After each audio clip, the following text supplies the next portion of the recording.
What are you smiling at me for? It's been a long time that we've done a video, and unfortunately it's not on the White Corsa E. Part 2 of that is coming. It's on a Ford.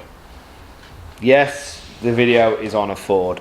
Because believe it or not, we do actually do Fords as well. We do Forgium, STs, Fiestas, all that. We're just mainly known for the VXRs, but we do forge pretty much majority of every car if we can get a forge kit for it. So in this video, we're going to be doing the block mod on this Focus ST, and the reason why we do the block mod is because the engine's shit, a bit like the Corsas, a bit like the Astras. The cylinders like to crack themselves, so this kind of strengthens it in between each cylinder. So what that consists of is putting a metal shim in between each bore, and that will give you extra strength. Before I got rudely interrupted by card reading error on the camera, thank you G7X Mark III, you're supposed to be good. Jack's faffing about with a feed pipe for the Focus because she's having a feed pipe on there that's braided rather than the old frail thing. But yeah, it's sunny. Bit of an update. We're waiting on parts for the White Corsa E. The 350, still not done the arch. We've just been super busy with work. Obviously we prioritise customers' work over our own, so that's why we've done that. But yeah, back to the ST. The reason they do that is to obviously strengthen the cylinders because they are prone for cracking, the liners. As if anybody's got a Focus knows, they know the worry. So, got the turbo, it's had a new core as well while we're at it, actuator, recirc, all that good stuff. So that's going to be going on there as well. The head is finished, it's in the boot, it's been skimmed, it's been cleaned, it's been decoked, it's had new valves, new valve stem seals, all that sort of stuff. So, a block mod. And a block mod. We do block mods now. The block mod. Yeah, this is literally That is all. That is all. Right there. That is what strengthens that. just that. They actually sit, if the camera's going to focus for us, they sit somewhere here. So you have to knock them in about there. There's already like little grooves already cut out. So yeah, that's where they're going to sit. Let's go. So this is what you pay all your money for. It's like we've recorded this bit already. We have recorded this bit already, but then Scrapman turned up, so we had to do it again. Do it all again. But yeah, this is what you pay all your money for, because a lot of work actually goes into just taking everything off of this engine to reinforce this block. This is where they like to split, right here, this section. So this is what you're reinforcing by putting a shim in the middle. So these shims, like I said, just whack in. You just have to make sure these are cleared out as well before you do it. You also don't want to be using anything heavy because you don't want to be rolling the metal while it's going in. You want a snap-on dead blow, a jack, and a hockey puck, but he's not got it in his hand. You can use a tiny hammer to start it off, but then you got to make sure you use that because you don't want to be rolling any edges or anything like that. You want to make sure that that sits on top of that shim, and you don't have any issues with it rolling or causing any damage or anything long term, because that's not what you're about, is it? No. No. So these shims here as well, you can see that on this one, the bottom. And let's just get some focus. No, you don't want to focus. There we go. So you want to get the distance correct on each side. So this side needs to be the same as that side. So if that's the case, and you do need to move it, you can just move it with a flathead. Jack started this end one off. He's going to quickly show us how to whack that in.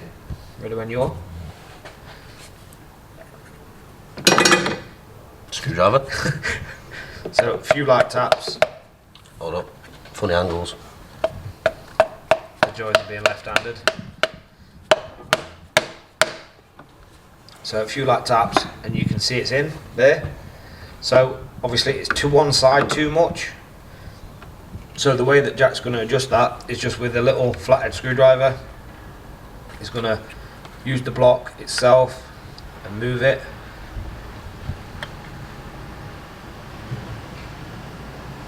So you can see there, slid it up, and now it's equal. By the way, you don't want to leave it that way in case you damage that. Yeah, Just so go just, that just way. go forwards towards the shim itself. So wedge it in. Just demonstrate that again, Jack, quickly. Just wedge it in there and then push towards the shim this direction. That's it, like that. Because you don't want to be damaging the block like Jack just said. The reason for this, again, like we said, is just because they crack. So all this work just to put some metal in here. Some people, I will mention, do bend these. They do bend the shim, so they'll bend one this way and bend one the other way. You can do that with just a screwdriver or something to do that. But to be honest, a lot of people don't do it. Some people do it. Some people say that it blocks the flow. Some people don't say it blocks the flow. Some people just leave it as it is, because that little bit of metal there stops any weak points being in between those two cylinders. The shims themselves, they aren't very big in general, so they ain't going to really stop any flow or stop any wandering activities. Hey Jack. Yes. So yeah, that's pretty much it. That's how you do a block mod, isn't it? So now this whole thing needs to go back together. Head needs to go on, turbo needs to go on, all the other ancillaries, induction kit, intake, all that good stuff. Just for a 2-minute job. Just for a 2-minute job. It's not even a 2-minute job, is it? It's literally quicker. It literally is quicker if you're not recording it. Fuming. I know. But yeah, if any of you guys do want a block mod, make sure you hit us up down below. Rusty Autos on Facebook. You're We still on do my block face? mods.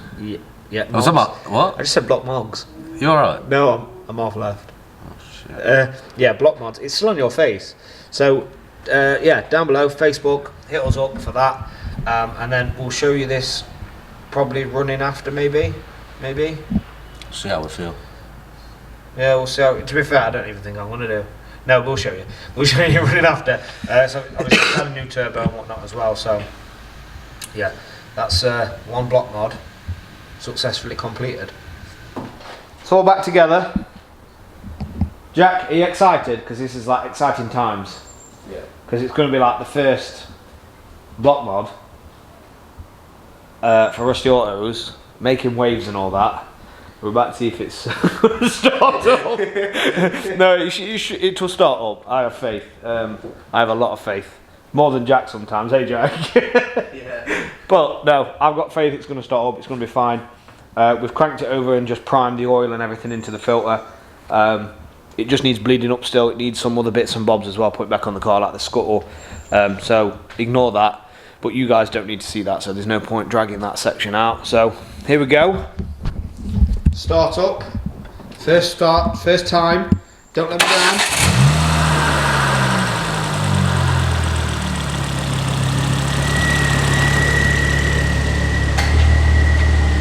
Jack, you can't even see you in the there we go. Do you see me now? I can see you now. The light adjusted.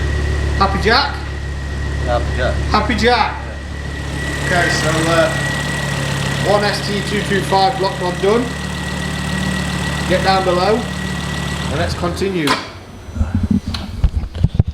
There will be more videos on the 350 at some point. We've just got, in fact, let me just show you actually, because this is going to be easy to explain. We just got a lot of work on. So there, and up there. So yeah, you can see there's quite a few bits that need to be done. So yeah, we've got a lot of work on. So we are going to get back to that. We are going to sort that out. We are going to get back to the 350. Like I said, if you haven't seen the rear arches being fitted to that, we did fit one side. We're going to fit the other side, which is with the petrol cap, but we need to get it sprayed as well, because I've decided we're going to get it sprayed because the last video pissed me off a lot. If you haven't seen that, Fat Man got very angry, so go back and watch it. But yeah, make sure you like, comment and subscribe, and we will try and get the finished version of that the white VXR with the hole in the block, the second part done, so you can see how we actually get that back on the road. This one has also got an hole in the block. Well done for ease, well done Vauxhall.